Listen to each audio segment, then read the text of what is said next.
Hello दोस्तों, कैसे हैं आप सब लोग। आशा करती हूँ अच्छे होंगे। हमारी आज की कहानी का नाम है हालत। बहू, सबने खाना खा लिया है, सिर्फ हम और तुम बाकी हैं। जाओ, दो थाली कटोरी और गिलास धोकर अपना और मेरा खाना निकाल कर सारे बर्तन खाली कर देना। सासू माँ संगीता जी ने जैसे ही सिप्रा से कहा तो उसे आज गुस्सा आ गया और वो फट पड़ी। नहीं खाना मुझे, और आपको खाना है तो खुद थाली धोकर अपना खाना ले लीजिए। दिमाग खराब हो गया है क्या, या फिर बुखार से बौरा गई हो। संगीता जी तलखी से बोलीं। आपको जो समझना है समझिए, लेकिन रोज रोज आपके इस रवैये से मेरी भूख मिट चुकी है। हर वक्त चाहे नाश्ता करना हो या फिर खाना, खाने से पहले बर्तन धुलो और तब खाओ। सिप्रा भी आज गुस्से में बोल पड़ी। तो क्या हो गया, दो बर्तन धोने से तुम छोटी हो जाओगी क्या। भूलो मत, ये तुम्हारा ससुराल है, मायका नहीं। संगीता जी का स्वर तेज हो गया।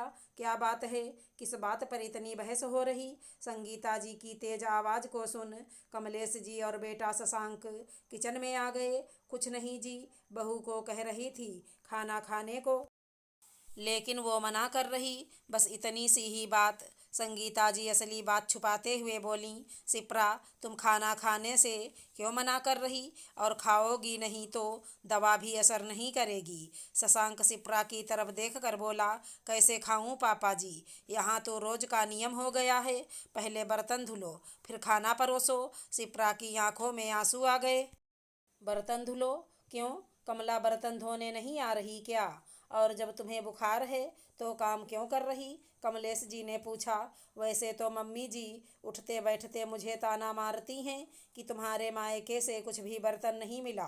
तुमसे ज़्यादा तो मैंने अपनी बेटियों को दे रखा है, और मेरे पास भी ड्रम में बहुत बर्तन हैं, लेकिन रोज़ के इस्तेमाल के लिए सदस्यों के हिसाब से भी बर्तन कम हैं। आप लोगों के खाने के बाद मैं धोती हूँ, फिर खाना खाती हूँ। घर में खाने वाले 7 सदस्य, लेकिन थाली सिर्फ 4 निकली हैं, और उतनी ही कटोरी चम्मच।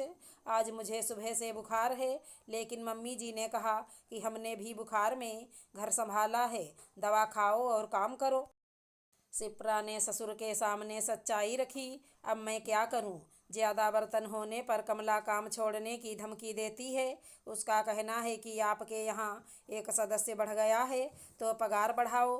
तब मैंने ही उससे कहा कि बर्तन कम निकालूंगी, लेकिन पगार नहीं बढ़ाऊंगी, इसलिए आधे बर्तन रख दिए। और संगीता जी मुँह बनाकर बोली, और आधे बर्तन बहू से धुलवा कर उसी पगार पर काम कराया जा रहा है, क्योंकि घर के सदस्य के रूप में वही बढ़ी है। कमलेश जी गुस्से से संगीता जी की तरफ देखते हुए बोले, सास बनते ही तुम इतनी कठोर दिल की हो गई कि तुम्हें बहू का बुखार भी समझ नहीं आया, और उससे उस हालत में सब काम करवाया। शर्म आनी चाहिए तुम्हें।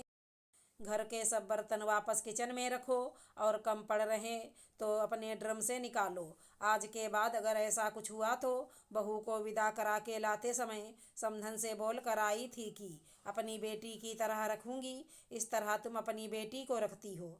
कहाँ है तुम्हारी लाडली? अपने कमरे में आराम कर रही, उसे बहू के साथ किचन में होना चाहिए। कमलेश जी ने बेटी निधि को आवाज़ लगाकर बुलाया और उसे भी डांट लगाई।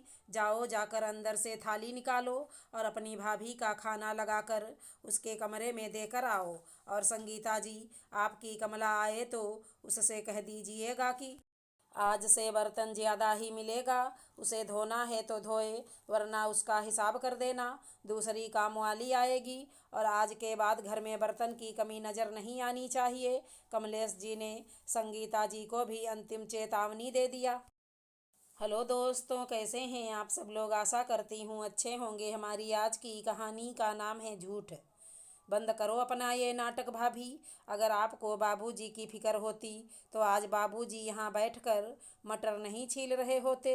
ननद निर्मला के आरोपों से माया का दिल छलनी हो गया। वो कभी बाबूजी की मदद नहीं लेती, पर बाबूजी जिद्दी थे, उसके हाथ से काम छीन लेते थे। जेठानी गीतांजलि कौन सा पीछे रहने वाली थी। फौरन गरम कोयलों पर रोटी सेकने लगी। मम्मी जी के सामने बाबूजी के कितने ठाठ थे। एक गिलास तक इधर से उधर नहीं करते थे बाबूजी। पूरा कस्बा बाबूजी के रौब से कांपता था।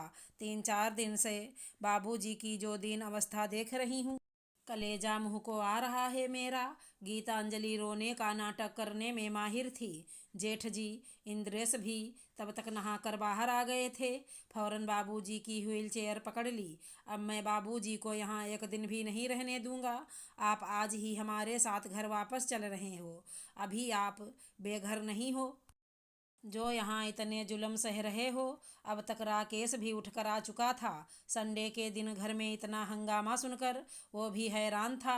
एकाएक बाबूजी हंसने लगे। इतना हंसे कि सबके चेहरे सफ़ेद पड़ गए। फिर हंसी थमने पर उन्होंने बोलना शुरू किया। माया से कह रहे हो कि नाटक बंद करो, जबकि इस कमरे में सबसे बड़े नाटककार तुम तीनों हो। निर्मला, तूने पिछले महीने बेटे की सगाई कर ली, पर हम लोगों को बुलाना ज़रूरी नहीं समझा। पता चलने पर जब मैंने तुझे आड़े हाथों लिया तो तूने बहाना भी क्या बनाया मेरे अपाहिज हो जाने का। तू खबर करती फिर राकेश और माया आते या नहीं आ पाते, पर तेरी आंखों पर तो इंद्रेश के पैसों की पट्टी बंधी है। तू भी ये भूल गई कि इंद्रेश जिस व्यापार और धन दौलत पर कब्जा जमाए बैठा है, वो सब है तो मेरा बनाया हुआ ही। निर्मला का सिर शर्म से झुक गया। 5 साल हो गए उस एक्सीडेंट को। आशा जी और मेरे पैर दोनों भेंट चढ़ जाने के बाद इंद्रेश कभी शहरी सुविधा के नाम पर तो कभी अपनी व्यस्तता का बहाना बनाकर तुम मुझे आज तक लेने नहीं आ पाए। ऐसी कौन सी मेडिकल हेल्प है जो आज अपने कस्बे के अस्पतालों में मौजूद नहीं है? पर तुमने तो मेरी मर्जी तक जानने की कोशिश नहीं की कि मैं रहना कहाँ चाहता हूँ। फिर साथ रखना तो दूर की बात रही, तुमने मेरे इलाज का खर्चा तक भेजना बंद कर दिया 3-4 महीने में। ये जानते हुए भी राकेश की तनख्वाह में सब कुछ मैनेज करना कितना मुश्किल है। निर्मला ये सच जानकर हैरान रह गई। क्या बात कर रहे हैं बाबूजी? कल रात को ही तो इंद्रेश भैया कह रहे थे कि इतना पैसा भेजता हूँ हर महीने बाबूजी की सुख सुविधा के खातिर, मगर दोनों सारा पैसा दबाकर बाबूजी को इतने दुख दे रहे हैं। अब बगले झांकने की बारी इंद्रेश की थी। गीतांजलि के भी आंसू सूख गए थे और वो बाबूजी को खा जाने वाली नज़रों से घूर रही थी।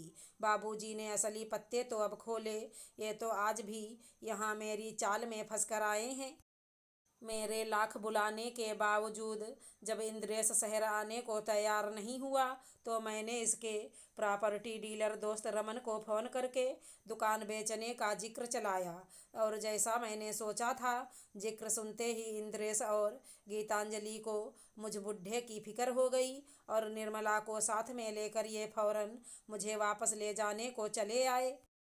निर्मला अपने बड़े भैया भाभी के असली चेहरे देखकर हैरान थी। बाबूजी आज चुप रहने को तैयार नहीं थे। मेरी महंगी फिजियोथेरेपी और दवाइयों के खर्चे पूरे करने को माया ने सब काम वाले हटा दिए।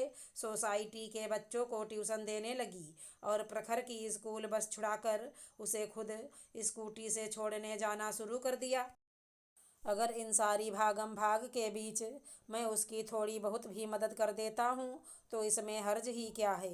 निर्मला की आंखों में भी पश्चाताप के आंसू थे। बाबूजी ने कस्बे में अपने बनाए मकान, दुकान और प्रतिष्ठा का उचित मूल्य लगाकर इंद्रेश से राकेश को बराबर का हिस्सा देने को कहा। निर्मला ने स्वयं कुछ लेने से इनकार कर दिया। गीतांजलि को सास के गहने भी बराबर बांटने पड़े। बाबूजी ने इंद्रेश की नीयत जानकर सब कुछ अपने जीते जी ही कर दिया। राकेश और माया पूरे समय बाबूजी को आत्मिक बल देते रहे। अगर हमारी कहानी पसंद आई हो तो चैनल को लाइक शेयर सब्सक्राइब करें। राधे राधे दोस्तों।